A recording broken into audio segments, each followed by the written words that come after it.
Assalamualaikum warahmatullahi wabarakatuh.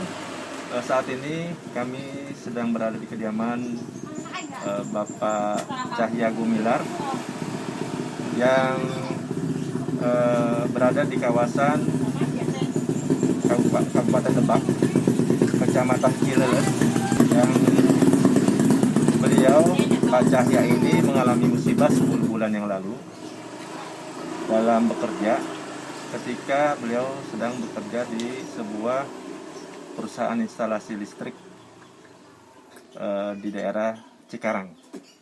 Mungkin untuk jelasnya kita adakan semacam dialog kepada beliau bagaimana kronologis kejadiannya. Pak Cahya, bagaimana Bapak bisa menceritakan kejadian sampai Bapak mengalami musibah yang menyebabkan Bapak cacat seperti ini? Waktu itu saya sedang lebih keras. Sedang mengerjakan ini yang di gardu listrik di kawasan Egypt itu kan, pemeliharaan ini gardu ya. Bagian pemeliharaan ya, sekitar gardu. Baru dimulai sekitar jam 8 mulai kerja, sekitar jam 9 saya mengalami jam 9 pagi ya. Jam 9 pagi mengalami kecelakaan. Awalnya sih ada benda yang jatuh dari atas ke trafo. Dan alirannya langsung nyamber ke kaki saya yang ini. Oh, begitu ada benda jatuh ke atas trafo. Iya. Ada percikan api. Percikan api langsung nyamber ke dengkul. Dengkul kanan. Oh, percikan api yang mengandung listrik tentunya. Itu posisi saya ada di atas tangga. Jatuh masuk terperosok ke kerangkeng trafo itu ya. Jadi posisi Pak Cahya sedang berada di atas tangga di ketinggian 1,5 meter. Jadi pada saat beliau bekerja ada satu benda jatuh, entah ranting atau suatu benda jatuh ke trafo sehingga menimbulkan percikan listrik. Api terkena kaki lutut kiri, bagian kiri samping ya. Lalu saya masuk terperosok ke ini. Jatuh ke sarang trafonya. Kejadian sekitar 6 menit. Ya. 6 menit sahabat kemanusiaan, luar biasa. 6 menit mengalir di sini. Pas itu saya lepas, saya angkat kaki, saya lepas ada bunyi meledak ini. Listriknya langsung padam. Jadi percikan api ke kiri dulu, mengenai lutut kiri. Kemudian keluar dari kanan. Dalam kondisi setrum, mungkin mengalir. Untuk ukuran kapasitas voltasenya berapa? 20 kV. 20 kV. Sekitar berapa? Kilowatt ya. Kilovolt apa kilowatt? Kilovolt. Oh, Masya Allah, luar biasa sahabat kemanusiaan. Kita tidak bisa bayangkan kalau tidak dengan pertolongan Allah, tidak dengan pertolongan Tuhan Yang Maha Kuasa, orang biasanya sudah tidak ada ceritanya lagi. Lalu setelah terkena, saya hanya bisa pasrah aja. Ya. Jadi lamanya Pak Cahya terkena setrum ini, kenapa beliau bisa bilang 6 menit? Itu ada ukurannya, jadi ada meterannya ya. Iya, kilometernya. Jadi bisa ketahuan berapa menit beliau terkena arus listrik itu. Saya angkat, meledak, ini hancur semua. Celana yang jean juga. Saya kan celana lepis, hancur semua ini. Iya. Berantakan, ini posisi ini udah nggak karuan. Ya. Jadi sahabat kemanusiaan, kita bisa lihat kondisi kaki kanan beliau ini. Tadinya beliau ini sehat jasmani, lengkap, kedua kakinya sempurna.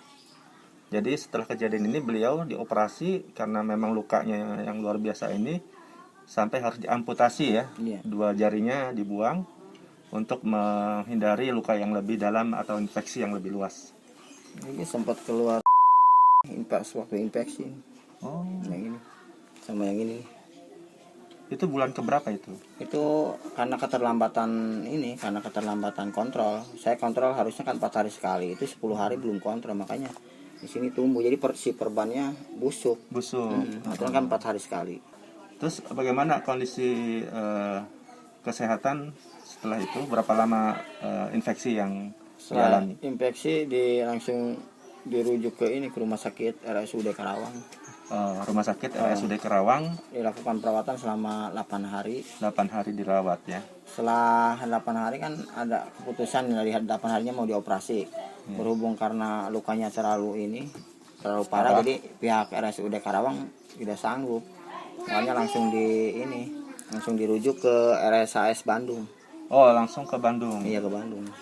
Di rumah sakit Ali Sadikin. Hasan Sadikin. Hasan Sadikin. Iya. Maaf. Jadi beliau dirujuk dari rumah sakit RSUD Karawang, dilanjutkan penanganan lebih lanjut di rumah sakit Hasan Sadikin Bandung.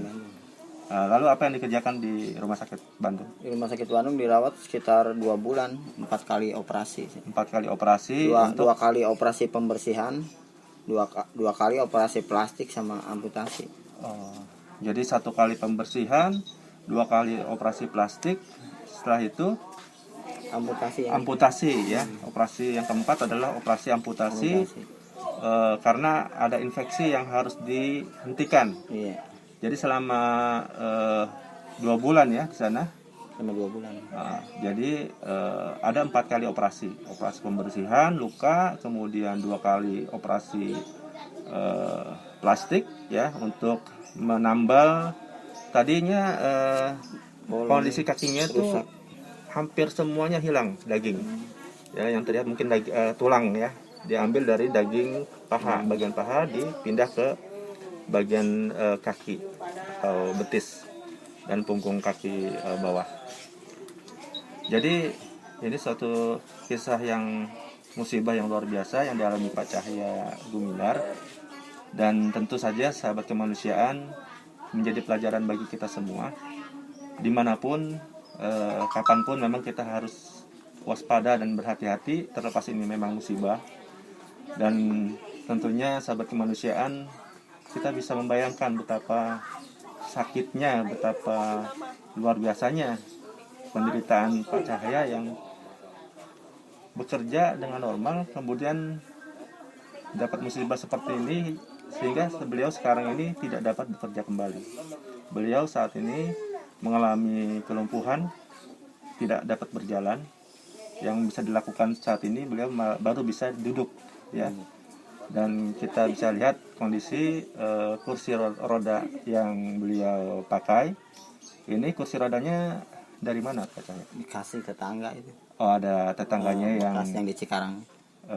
Di Cikarang ya, Iya. Yang berbaik hati untuk menyumbangkan kursi roda yang dibutuhkan oleh Pak Cahya. Lalu bagaimana dengan dari rumah sakit Bandung kembali langsung kemari atau bagaimana? Ke Cikarang dulu. Ke Cikarang. Cikarang sekitar 1 bulan. Setelah 1 bulan langsung dibawa ke sini. 1 bulan dirawat ke sana ya, dengan istri. Dengan istri. Semenjak dari Bandung sampai sekarang tuh belum terapi ke rumah sakit, cuman hanya pakai obat-obat herbal aja ini. Oh, walaupun harusnya kan kontrol ya di rumah sakit di sekitar sini kan, di mana aja ya. Ke ahli ortopedi. Oh ya. Berhubung ini nggak ada kendaraannya, terus terbentur biaya juga. Jadi sahabat kemanusiaan, mungkin nanti ada informasi lokasinya ya. Kami pun dari Komite Kemanusiaan datang kemari itu luar biasa. Kami merasa ini sempat ragu-ragu tadi karena kita seperti masuk ke hutan. Ya, walaupun kemudian ada lagi kampung, ada lagi rumah ya. Nah, itulah kondisinya memang sangat jauh dari keramaian, jauh dari jalan raya. Dan ini menyulitkan Pak Cahya untuk kontrol. Di samping mungkin perlu biaya ya yang besar untuk menunjang kesembuhan luka beliau. Lalu dari pemerintah bagaimana Pak Cahya? Sudah disurvei dari pihak Dinsos kemarin. Dinsos ya, sudah ada. Kemudian apalagi yang mungkin Pak Cahya perlukan dalam kesembuhan ini? Perlu ini aja nih, buat modal usaha aja saya buat. Ya. istri jualan gitu di rumah. Oh ya. Dan saya juga peralatan kan, saya lagi belajar nulis cerita kayak gitu. Jadi saya pengen meskipun dalam keadaan lumpuh gini saya tetap berkarya gitu, belajar. Ya. Jadi sahabat kemanusiaan semua, Pak Cahya ini otomatis dalam 10 bulan terakhir tidak ada pekerjaan. Yang beliau sendiri tentu saja tidak bisa kembali kepada pekerjaan yang semula karena kondisinya tidak memungkinkan. Dan sahabat kemanusiaan, pekerjaan yang saat ini apalagi di tengah pandemi COVID-19 di negara kita ini, bahkan di seluruh dunia, menyulitkan beliau untuk mencari atau mendapatkan pekerjaan yang sesuai dengan kondisinya. Namun semangat kerja beliau tetap ada karena beliau orang yang bertanggung jawab untuk menafkahi keluarga. Bagaimana beliau berpikir terus bagaimana bisa memberi nafkah, mencari nafkah untuk keluarganya. Dan saat ini beliau tadi bercerita bahwa beliau memiliki keinginan menulis, ya, yang bisa di-share, bisa dibagikan untuk menjadi pelajaran untuk sesama, untuk kita semua, untuk masyarakat. Kalau kita sudah tahu cerita orang lain, kita bisa belajar dari pengalaman orang lain, tentu kita bisa membuat kita lebih arif, lebih bijak, lebih peduli, dan seterusnya, saling berbagi hal-hal yang positif. Nah, untuk proses kesembuhan, sebagaimana yang mungkin sudah dijelaskan oleh kedokteran, ya, oleh pihak rumah sakit, agendanya atau planning rencananya bagaimana, apa yang akan dilakukan, yang seharusnya dilakukan selain fisioterapi? Berobat jalan Ya, fisioterapi. Di sini pijat paling, ya, pijat alternatif. pijat dan fisioterapi. Kalau fisioterapi, lokasi rumah sakit atau klinik terdekat yang bisa melakukan fisioterapi itu di mana? Berapa Di kilometer? Malingping, beda kecamatan sih. Berapa jam? Ke Malingping ada setengah jam lah. 30 menit ya. 30 menit. Kalau dari jarak sekitar 10 sampai 15 kilo mungkin ya. Lumayan jauh, dengan kondisi lokasi yang terpencil seperti ini memang sangat menyulitkan. Oke, sahabat kemanusiaan, kita terus berusaha, jangan lelah berbagi, jangan lelah peduli, bantu apa yang bisa kita bantu. Tentu saja semakin kita berbuat baik, Allah akan mengganti yang lebih baik lagi. Terima kasih dari kami. Salam kemanusiaan. Assalamualaikum warahmatullahi wabarakatuh.